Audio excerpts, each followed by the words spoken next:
So what exactly is happening right now with Alibaba? If you take a look at the stock price, it's kind of on shaky ground. It's been down as much as 6% so far in China during its trading day, and currently is struggling a little bit.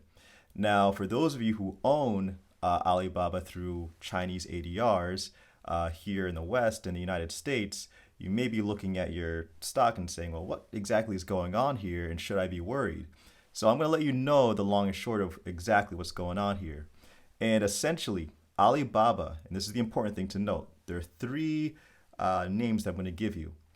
At the top, Alibaba owns 33% of Ant Group, and then Ant Group owns Alipay. Alipay is going to be the focus of this video because the Chinese government has its sights on it. Now, before we get into that, you have to know how stocks are valued, and they're looked at as a discounting measure. They look at the potential for a company to earn in the future and discount that to the present price. So, if the stock price changes or fluctuates, that means that something is being threatened in the future of its earnings prospects. So, if you take a look at the current price right now, it's kind of undergoing this price discovery given this news that just came out. Now, what exactly is this news? Now, I wrote down a lot of notes here because there's just a lot of information to give you. So essentially, one of Alibaba's, again, Alibaba, Ant Group, Alipay. Alibaba, one of its earning sources through Ant Group and Alipay, is being threatened.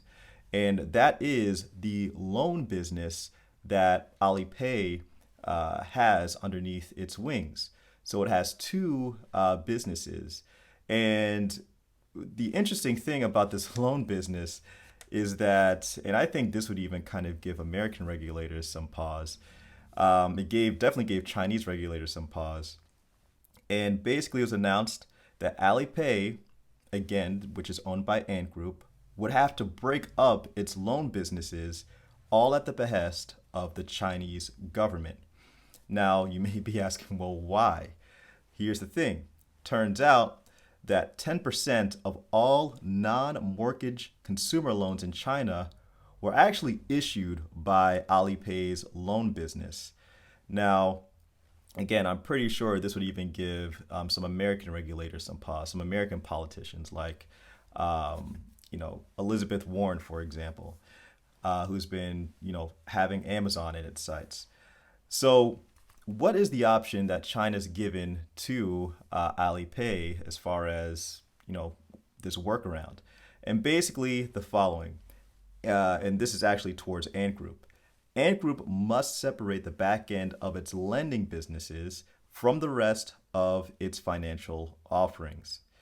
Then split those two loan businesses into their own separate apps, and then force Ant Group to share user data to a new credit scoring joint venture that will be partly, wait for it, state owned. Exactly. So we're getting back into this view of China, this macro view, which we'll talk about towards the end of this video.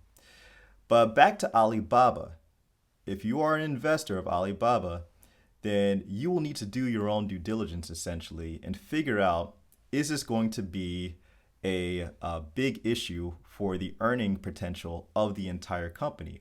Now, remember what I said, about 33% of Ant Group is owned by Alibaba, but Alibaba also has its hands in many different companies. So Ant Group is just one of their sources.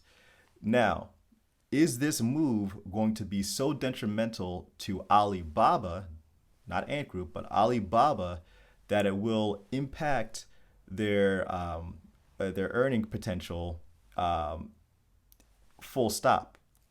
That's something you need to ask yourself. Now, I'm currently looking at my computer screen and looking at Nasdaq.com and looking at the EPS, the earnings per share, and also the PE, the price to earnings of Alibaba. And if you look at the earnings per share right now, the reporting and anticipated EPS is pretty much up and down for the next several quarters. For the next quarter, it's projected to go down, actually. Or I'm sorry, for this current quarter, it's projected to go down once it gets announced. For Q4, it's actually projected to go up, kind of getting into the holiday season. Then in Q1, it's actually projected to go down even more so than in Q3 of 2021. And then in Q2 of 2022, it's expected to rise even more. So it's a lot of up and down movement. But honestly, it's not too bad, especially when you take a look at the last 4 quarters of earnings per share. So it doesn't really look too bad. Now, again, you need to do your own due diligence as far as, is this going to be, a game changer for the earnings ability of Alibaba. Now, the other thing you may have to consider is, what is this new landscape, or not new landscape, but what exactly am I going to be expecting from the Chinese government regarding these, hot companies that are just pulling in revenue and just, getting outsized ownership within the borders of China? Is there a prospect of their earnings being hurt by governmental quote unquote overreach? That's something you need to ask yourself. And here's my view on that. China is pretty much right behind the United States as far as having dominance in GDP. As far as China is concerned, I do not foresee them, and they are pretty much dead set on wanting to become number one economically. I do not foresee them killing their geeses that are laying the golden eggs. What I do see them doing is definitely, moving things around, shaking things up a bit, causing breakups, so on and so forth. But I do not foresee them doing so in a way that could potentially harm their vying for the position of being number one globally. Now, yes, this could cause some near-term shakeups and maybe some stock prices coming down, but I do not foresee them making a decision that will cause them to lag behind the United States for too long. Just remember, the GDP growth rate of China currently is still stronger than that of the United States.